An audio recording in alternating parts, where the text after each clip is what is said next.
We're live now? We're live. Good evening, everyone, and welcome. This is Twist Gaming, where you get to play board games with us. This is our honest review section of the stream, where we like to talk about the game we just showed off in our spotlight, give our reviews, what we liked, what we thought could use some improvement, and maybe how we would improve it if we had the chance.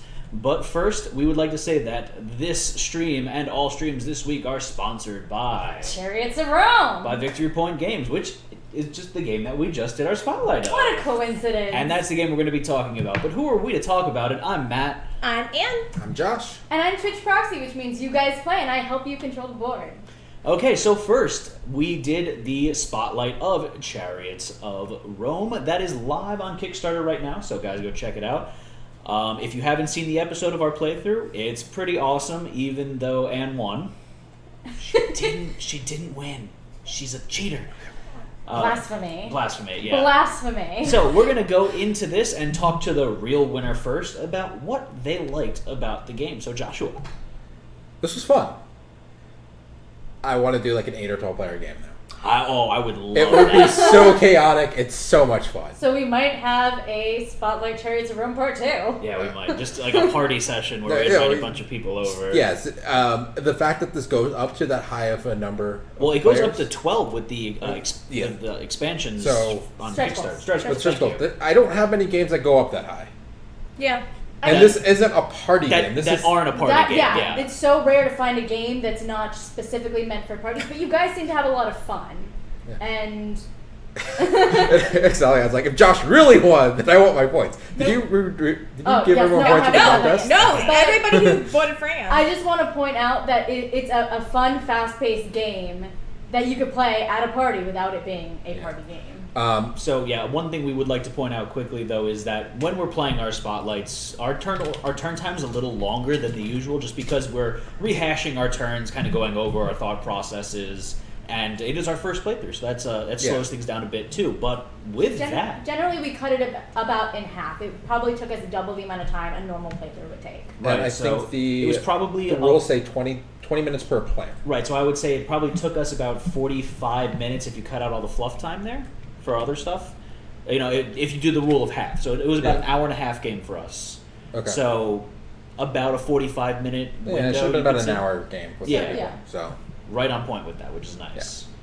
Yeah. No, I had a lot of fun. I like the different chariots. Personal thing, I probably would have dealt 2, pick one. But that's... Dealt to pick one for the drivers. The drivers. Yeah. They give some variety, and you kind of get a little bit of choice there. But that didn't really matter. It was fun. I liked it. I would definitely play this again. Yeah. Some worry with bigger downtime between like a 12-player game could be possible, but if you're getting I would imagine a lot of tagging and a lot of stuff happening. So Right. and the board being really chaotic. And the time estimate was what, 20 minutes per player? Yeah. Okay. So 20 minutes per player on a 12-player game, you're looking at 240 minutes. But it seems like a lot of it wouldn't be downtime because you guys are swerving at each other and Right, but then you're talking about a 4-hour game. It would be a long game.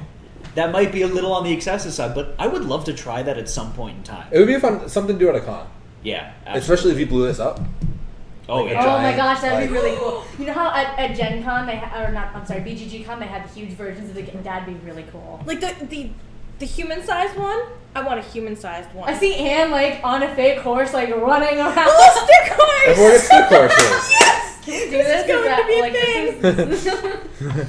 Sean mentioned, not to interrupt, but Sean is one of the lead designers in the game. He mentioned that there is an optional drafting rule for the drivers. Yeah, there is one in the book. So that was just like a personal thing. Yeah, I'll talk about some of the... we're talking about good things. No, I really, really enjoyed the game. It was a lot of fun. So thematically, I love the theming of this. I don't play as many games as you do, Josh, but thematically, the Greco-Roman style isn't nearly as prevalent as some others, such as, high fantasy and space tend to be the two predominant ones that I've seen a lot of. So this being the first primarily Greco-Roman style, I know you mentioned Twilight of the Gods, but that's just... That is Greco-Roman, but then fantasy... It's a little bit more fantasy. Yeah, so this is... I love how based in historical accuracies this The rulebook. is. You would think Alan was a teacher or something. I know. The it's rule book is amazing. filled with Roman history and like actually giving you the names of how things actually worked and what happened.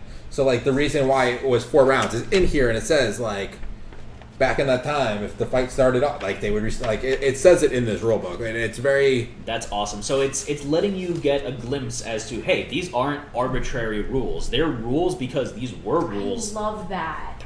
couple of thousand years ago. I love that. I hate when a game it has a theme just to have a theme. Like just because you need a theme. It has nothing to do with the game, it has nothing to do with the gameplay, and they feel completely arbitrary. I love that this actually has a reason for it. Alan did also point out that 12 players is great at conventions. You generally play in 16s with 2 players each. So that's a way to combat the extra time Okay. for a 12-player game. All right. Anything else? And I would really echo Matt's point. Again, I am a huge Greco-Roman nerd fan. I love learning new things about Greco-Roman history. I absolutely love that this game is steeped in history, that there is so much accuracy down to the art, from the rules down to the art. I love that the drivers each had their own flavor.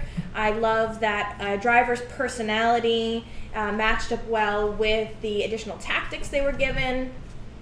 I enjoyed that we were kind of talking about this at playing Scythe. Yeah. How you were asking me, I was telling you, like, I do enjoy playing longer games. Yes. And you were like, okay, what did you like about this game? What didn't you like about this game? So you could make suggestions to me about what other games I might like. And we were talking about player interaction. Like, I liked Scythe, but the fighting probably wasn't my favorite part. The attacking here, I actually did enjoy. I didn't feel so much so like, okay, if I attack you, then I'm automatically going to be targeted. Yeah. And that taking that pressure off of maybe I'm going to get targeted, maybe I'm not, and if I attack, it really doesn't hurt me so badly to attack, made the attacks more fun. Okay. So I like how that was panned out.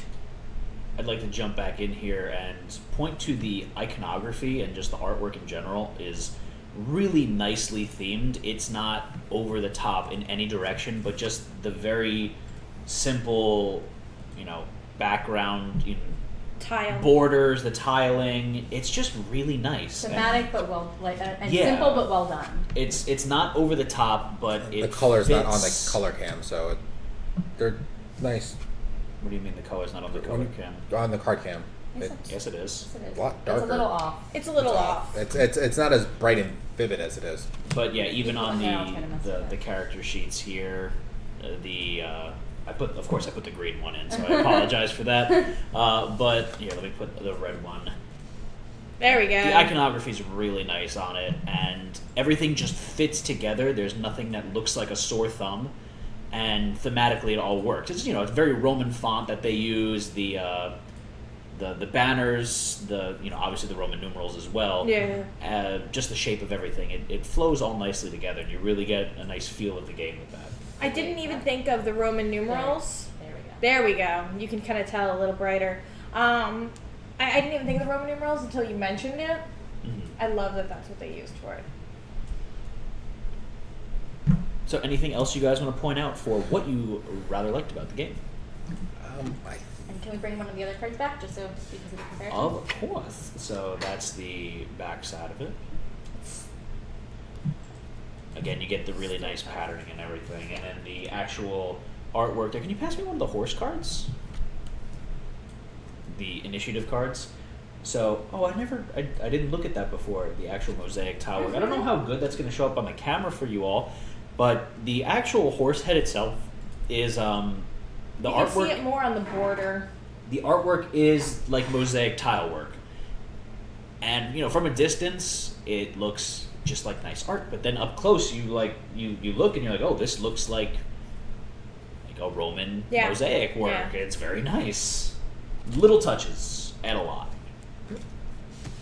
Okay, so if we're done with that section, guys, let's talk about what we would improve if we had the opportunity, what we maybe didn't like so much about the game. Can I go first for this Go one? for it. Go for it, yeah.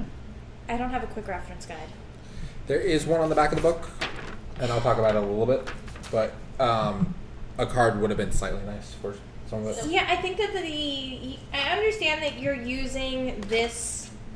Let's see, whatever. The character sheet.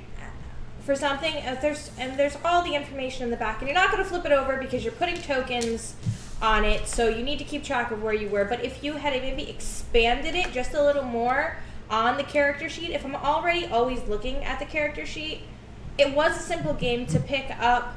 But we're lucky enough to have the game designers in the game with us, which means that I can ask the questions like, okay, well, how do I attack, and when do I move, and how does this work? It would have been really nice just to expand this a bit and have a bit of a quick reference guide on the side. Absolutely. That is my one quip.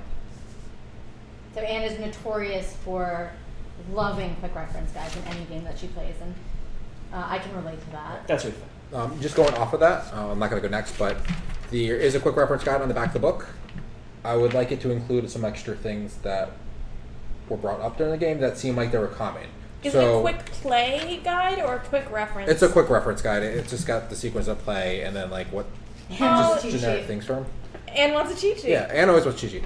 Like things on here like about ramming into the corner. The graph for the ramming and the whipping, though, okay, yes, it's not in the corner for the curve. Yeah. But I love the graph. Yeah, no, the graph's good. But there's nothing in here. Nothing in here about the swerve saying you had to go inward or outward. On here, there's nothing here that on says the that. quick reference. On the quick reference. Right. The other thing about spend an endeavor to roll the die, that's not on here. Just a basic kind of thing. What wounded is not on here, and I read like the first half of the rules, and then I went to this. Okay. So I must have missed the wounded part, but that wasn't. It just shows that that's here. It doesn't say what it is. So essentially, there's 2 or 3 things that if they had clarification on the quick reference guide would really make it kind of the go-to, and then you can reference the actual rule book for both the flavor of the way that it's written, which you said is very nice and detailed. It's good. But then also a little further clarification as to what everything 100% means. Yes. And maybe if there was even like a little bit, they kind of have a quick start guide. Like if just a little quick start guide that was just a page saying, all right, here's what you need to get started. Especially like if I don't play a game that often, I might remember the generic rules, and I just need a quick start guide to get it. So this is normally what I look at when I go to pick a game back up, and then I'll check whatever rules I might need a little bit more clarification. But that's a little minor tweak thing. That's not anything against the game. So personally, I like what you were saying before about maybe having a deal 2 pick 1 for the chariot driver system. I know you said there was a drafting mechanic in there, but we didn't get a chance to try that out, so that may play into this as well. I just felt like the abilities were a little varying on the power scale, especially given what we've seen in regards to the other chariot racers that we showed off after our game was completed. So, in specific, there was one in there that he was talking about, which is like almost a souped-up version of my card. So you would have been upset had somebody else had gotten the souped-up version of your card? Even compared to your powers, I felt like this was a little on the weaker side. It wasn't a huge difference, but this was just being able to redraw 1 action card from a stack from cornering, which wasn't great, whereas you were able to move an additional spot almost every turn as long as you attacked someone, and Josh was, I thought, ridiculous, just because you basically didn't want to target him for an attack because you might be benefiting him. Yes. So, you know what? I think you're just a little bit salty because Anne won. Sure, we'll go with that. One of the things you took your corner in very you did it slow. And I did. That card gives you a little bit more option to kind of speed into your corner in. Which is gonna go into how I felt like the actual endurance was almost a little too much for the game, because no one was ever at 1 to 4 below. I think, what was the lowest you actually got it at any point? I think Annie got down to like 4 at one point, and that's just at the very end. So maybe it is right. Maybe I played it a little too complacently. Surprising for your playstyle. Yeah, so I honestly don't think I ever dropped below like 10 endurance. I think it also might change up with more players. More attacking, you'll have more endurance to take out. That's very true. So, yeah. So it looks like the fewer players in the round, it's going to be more of a mad dash to the finish line, whereas more players would yield more of an all-out brawl style.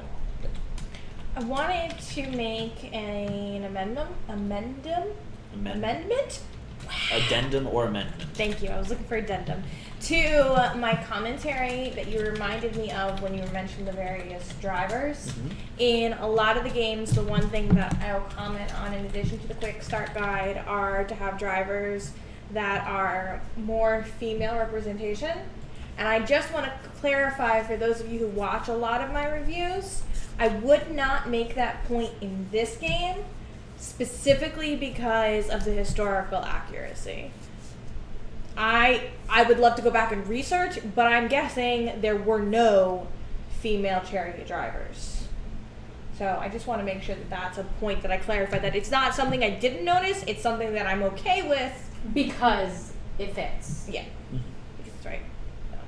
And you know, a game that goes so far into the historical accuracy, it's understandable that, you know, they left that out.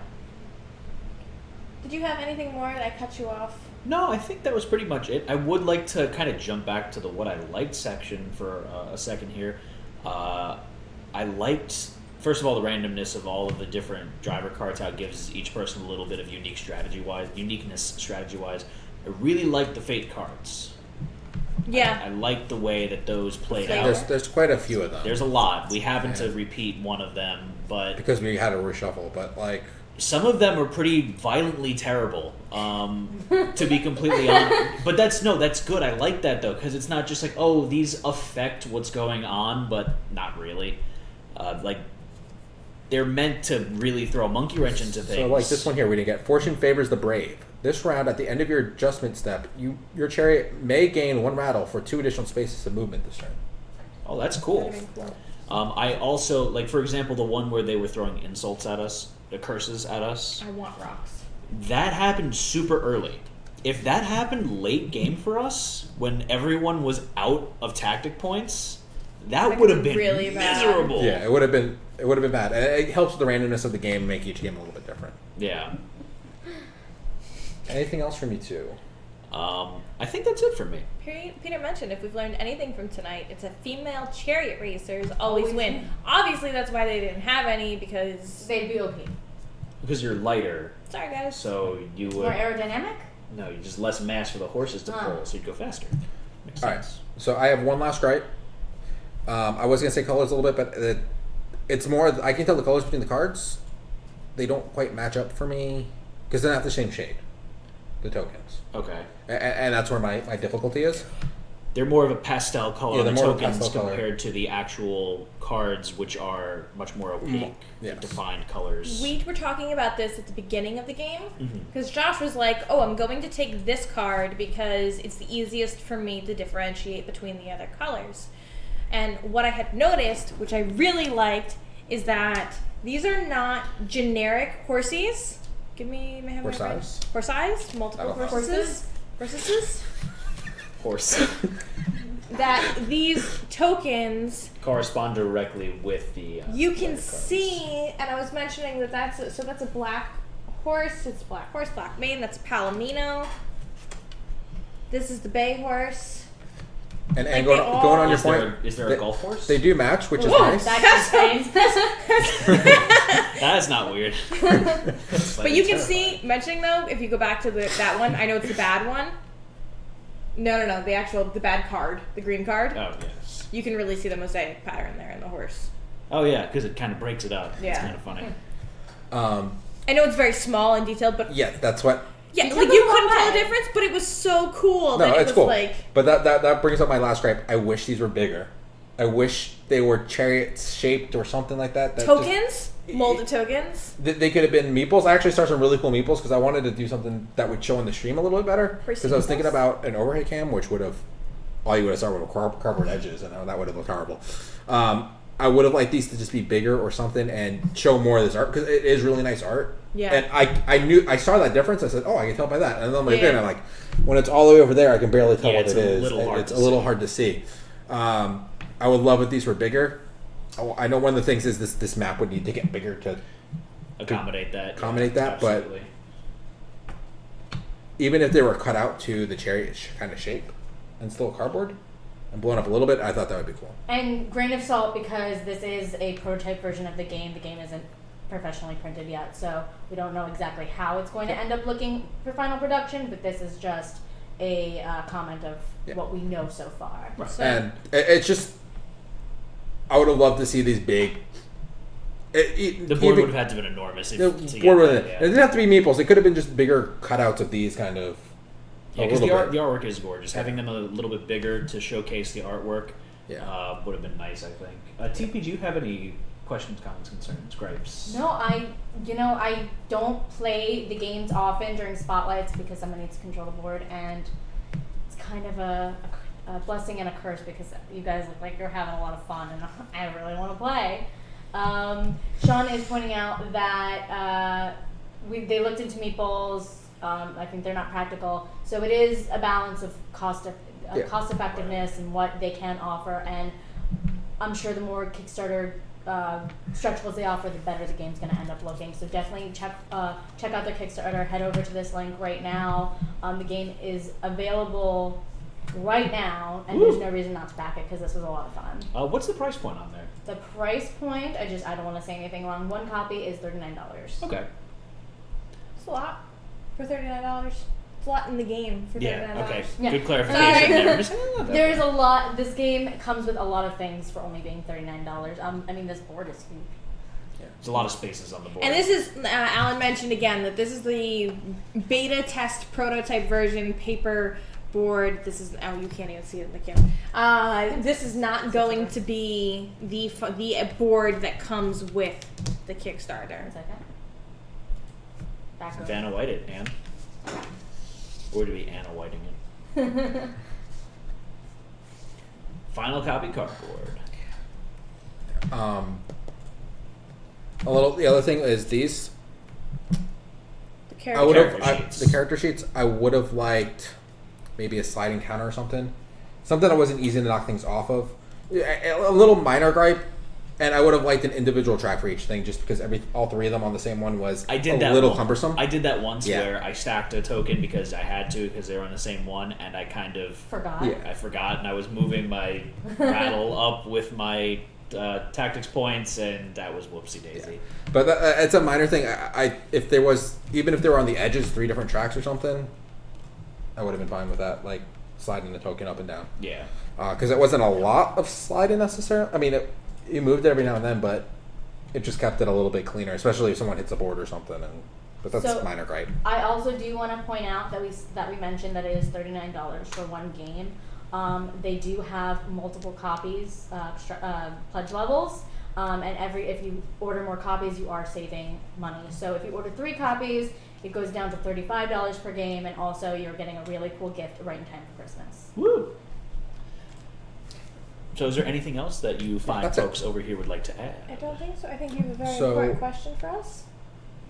I Would you play this game again? Oh, yes. Thank you. I was about to do it because... You don't get it too. So I absolutely would play this game again. I love the fact that it set itself apart from the majority of other games that we've played on the stream, for sure. It was fast-paced as well, despite the fact that we slowed it down for discussing our strategies and learning it for the first time. I think that playing this in a private session with us, after we've had a game or two under our belts, I think would be fast and brutal. And more importantly, this game looks like it's going to scale very interestingly, going from a sprint to the finish to a bloodbath with more players. And just the fact that it scales up so high really makes me want to play this with varying ranges of people as well. And I want to try out all the different drivers too. How about you, Em? Absolutely. Can we play it now? No, I had a really great time. I absolutely loved it. I loved the theme. I loved a game where I actually enjoyed attacking other people. I usually don't like attacking other people in games. It's just my personal play style, and I'm sure that there's other people hopefully out there just like me.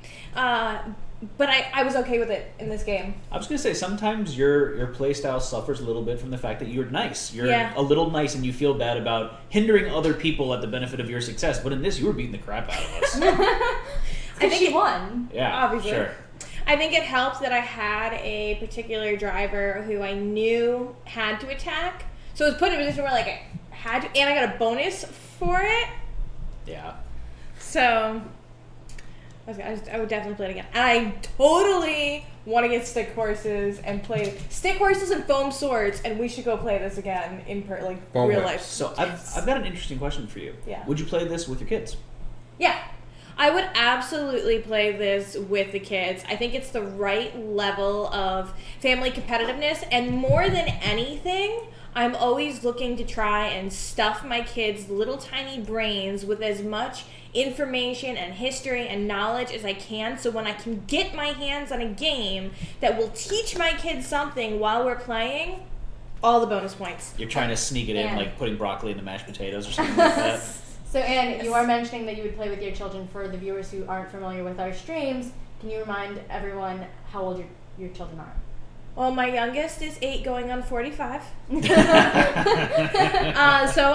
For those of you that are new to the stream or may not have been around, I do have 2 children. My oldest just turned 14 yesterday, and my younger one is 8 years old. So I have 2 boys. They're kind of video game nerdy. It was kind of inevitable for them to be, considering who their parents are. So they also do enjoy playing board games, video games, and yeah, I absolutely would play this game with the kids. I think they'd have a lot of fun. So we have. I apologize, Sothella. I did a bit of research, and as far as I can tell, there was never any female drivers. However, it appears that was one of the few sporting events that Roman women could attend. Wow. Yeah. So I figured I felt pretty confident that there were not any. Obviously, there's always room for error, and I didn't want to box myself into an indefinite. But I'm okay with that. I really like to see females represented in games because it's nice to see somebody that I can associate with as a character, but I totally got it for this game, and I know that I harp on it sometimes, so I wanted to make sure that I would just clarify That's that something that point. matters to you, though. Yeah. Josh, would you play it again? I want to go into, before we had the stream, after I looked at the rules, I was unsure about this game, and I thought I might not enjoy it. Mm-hmm. And I thoroughly did enjoy it, and I would definitely play it again. So I just wanted to bring out the fact that I wasn't looking at the game, and I thought I probably wasn't gonna like it, Right. and I do like it. a Yeah, lot, that is so. something. Before the stream, Josh was telling me how it doesn't look like it's his style of game, but probably a lap in, maybe a lap and a half in, I could see the fire in Josh's eyes of how am I going? I'm going to beat everyone. I'm going to beat everyone. I'm going to win. Do it. Yeah. So that speaks a lot that he could get passionate about a game that at first glance he necessarily wasn't sure if he was going to care for. So that means that it plays very well. Yeah. So I had a lot of fun with it. So that's something to say. I really did enjoy it. So. TP, Yes. given the eye test. what Oh, do you I think? mean, when Josh pulled this out and started setting it up, I was a little intimidated. I'm not one for heavy games, and there's so many components that it looked like it was a little intimidating. I'm not gonna lie. You guys were having so much fun. It seemed fairly simple to understand. There wasn't a lot of confusion there, other than the minor thing, whether you were the inside or outside. It was very easy to learn as far as it appeared, and I'm jealous I didn't get a chance to play. I do, we were talking about it, and that was a conversation we had after we played Scythe, where you were like, didn't know that I do like playing heavier games, and we had that conversation, and you were saying, that's not really heavy game is not really a game that you prefer to play, and I do think there are a lot of components. I could definitely see you having a lot of fun playing this game. Absolutely. Just because it's very fast paced too, it doesn't feel bogged and down at all. competitive. And Nicole gets her adrenaline running. I think it's not only the complication of heavier games, but it's also the downtime between everyone taking their 5 to 10 minute turn that kind of gets to me sometimes, and it makes me okay. I'm not as into this as I should be. with this game, it seemed that even when it wasn't your turn, you're still involved. You're still interested in what's going on. It still affects you. So I can see myself really enjoying this game. When the players were further away and I had no chance of being attacked, I was a little, alright, I want my turn. But as the players start to group up, then you get a little anxious. Okay, is he going to attack me? Is he going to move on? Is he going to attack me? Is he going to move? So the time goes by faster just because I'm so... Every decision directly affects you. Yeah. The other good thing, like for your playstyle, is you can easily see who's winning. It's who's in first. What's on second? Yeah. I love it when you know what you have to do and you can strategize and there's not a lot of secrets. And they do like secretive games as well. It's not a secretive win condition. It isn't. Like, you don't have to wonder, well, but I don't know what their condition is, so I think I'm good, but how do I know? I really like that about this game. Absolutely. So, is there anything else that any of you fine folks here would like to add? No, I think we covered it. So, in summary, this game is very nicely themed, especially on the historical side of things. You can tell a lot of effort went into that. Great artwork. Very fun, fast play style, and very few things that we really had to gripe about with it. Just a few minor things here and there, but nothing that would really defer our enjoyment Nothing about of the game. gameplay itself. Oh yeah, the gameplay was The fantastic. mechanics were great. And most importantly, everyone who played again, raise your hand. Raise your hand. Everybody what? That Who played played? again, Oh, raise your yeah. hand. There you go. I mean, it's not again, but can I raise my hand anyway? Absolutely. So, given that, I think that speaks volumes about the game, and we hope that it looked like we were having fun during our spotlight, because we definitely were. So with that, I think this is going to be the end of this evening's stream, correct, TV? Yes, it is. Okay, so we're going to be doing a soft sign-off here in a little bit, but thank you all for joining us this evening. A big shout-out again to the guys from Victory Point Games that were joining us. That was Alan, that was Grant Sean. and Sean, thank you guys so much for joining us. We really appreciated it. Chariots of Rome is available on Kickstarter right now. The link is in chat. If you're watching this on YouTube, the link will be in the description. We highly recommend you guys checking this out. This was one of our favorite, I think we can say one of our favorite spotlight streams this year. I have a question for Anne. This or Twilight of the Gods? Oh, come on, Joshua. They're both Victory Point games. That's how we should end the stream. Just, oh, come on, Joshua, quick. She won't answer. You don't have to answer that one. But again, thank you all for joining us. And if you haven't done so already, please follow us. We'd really appreciate it. Subscribe to us. That helps as well. But join us for our next Spotlight session. We hope you enjoyed it. This is Twist Gaming signing off for the evening. I'm Matt. I'm Ann. I'm Josh. And I'm Twitch Praxi. Good night, everyone. Good night.